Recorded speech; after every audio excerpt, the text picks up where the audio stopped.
Di dalam adab pernikahan itu ada namanya khitbah, yakni meminang. Dan di dalam meminang ini ada beberapa kategori yang perlu diperhatikan oleh kedua belah pihak. Kepada yang akan meminang hendaklah memerhatikan sifat-sifat orang yang dipinang, perempuan yang akan dipinang itu. Sebaliknya pun sama juga bagi pihak perempuan, baik walinya atau perempuan itu sendiri, juga memerhatikan beberapa kriteria dan sifat-sifat yang ada kepada orang yang ingin meminang kepadanya. Adapun kriteria yang perlu diperhatikan oleh lelaki yang akan meminang kepada perempuan adalah sabda baginda Rasulullah sallallahu alaihi wasallam, "Tunkahul mar'atu li arba'." Perempuan dinikahi karena 4 sebab.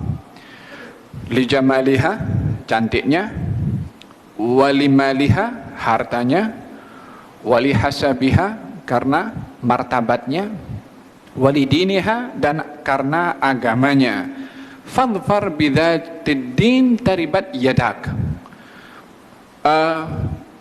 Perhatikan daripada aspek agama, maka kamu akan beruntung bertuah dalam pilihan kamu. Ini kriteria yang perlu untuk diperhatikan dan diutamakan oleh lelaki bila mana ingin meminang kepada perempuan yang akan dinikahinya. Bukan kecantikan segala-galanya bila mana dilihat daripada kecantikan zahir, tetapi kecantikan hati adalah segala-galanya. Walaupun bukan bermakna kita tidak mengindahkan kecantikan zahir, tidak.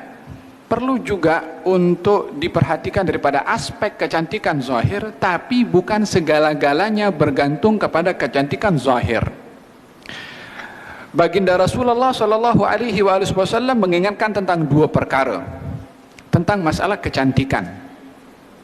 Katanya seseorang datang kepada Nabi daripada kaum Muhajirin, datang kepada Rasulullah mengatakan, "Ya Rasulullah, saya ingin berkahwin kepada fulan, yakni ingin berkahwin." Kata Nabi, "Engkau dah tengok kepada perempuan itu?" Katanya, "Belum wahai Rasulullah." Kata Nabi, "Undur ilaiha." Pergi tengok kepada dia. Sesungguhnya kamu dengan melihat itu akan membawa berlangsungnya perkahwinan itu dengan berterusan.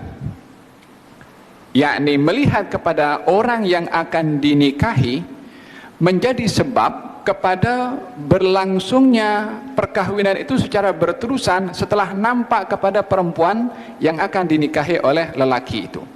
Kalau kepada kecantikan zahir itu bukan menjadi satu ukuran, Nabi tak akan suruh untuk melihat kepadanya.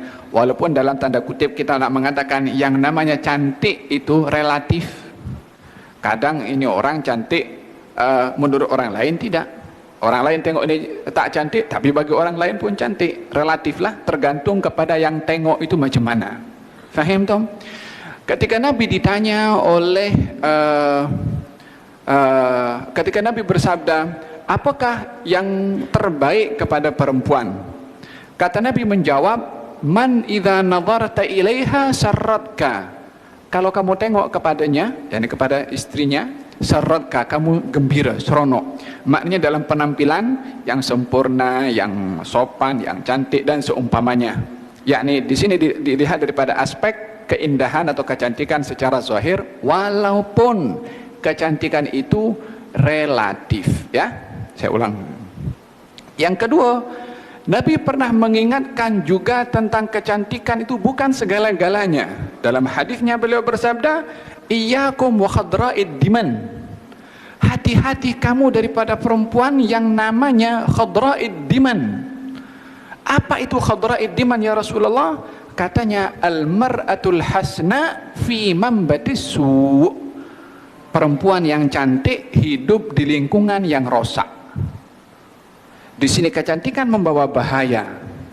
Dan dalam hal ini, dalam yang pertama Nabi menekankan menyentuh tentang kecantikan dalam bentuk perlu untuk diambil berat. Pada yang kedua Nabi mengingatkan bahaya dan bahaya daripada kecantikan bila mana perempuan itu hidup di lingkungan yang tidak baik. Tetapi kalau agamanya baik, mesti ini adalah cantik segala-galanya. Faham tom?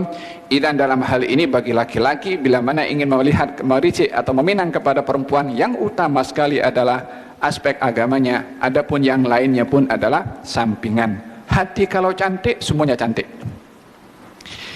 Demikian juga perempuan, bila mana ingin memilih kepada laki-laki, kata baginda Rasulullah bersabda kepada orang tua, "Idza ja'akum man tardawna dinahu wa khuluquhu fala tarudduh."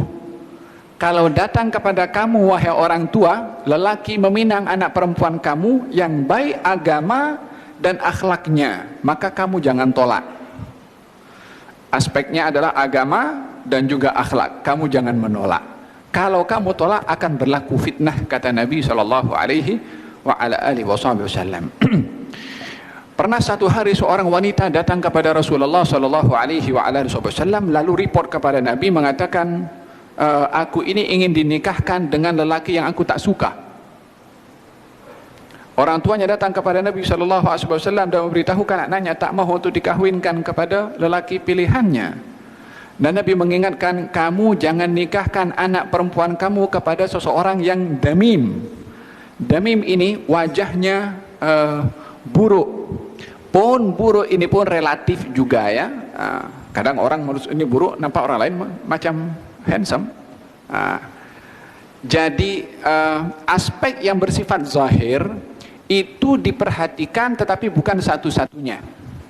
Tapi yang satu-satunya yang tak boleh tidak, agama dan akhlak, baik pada laki-laki ataupun kepada perempuan.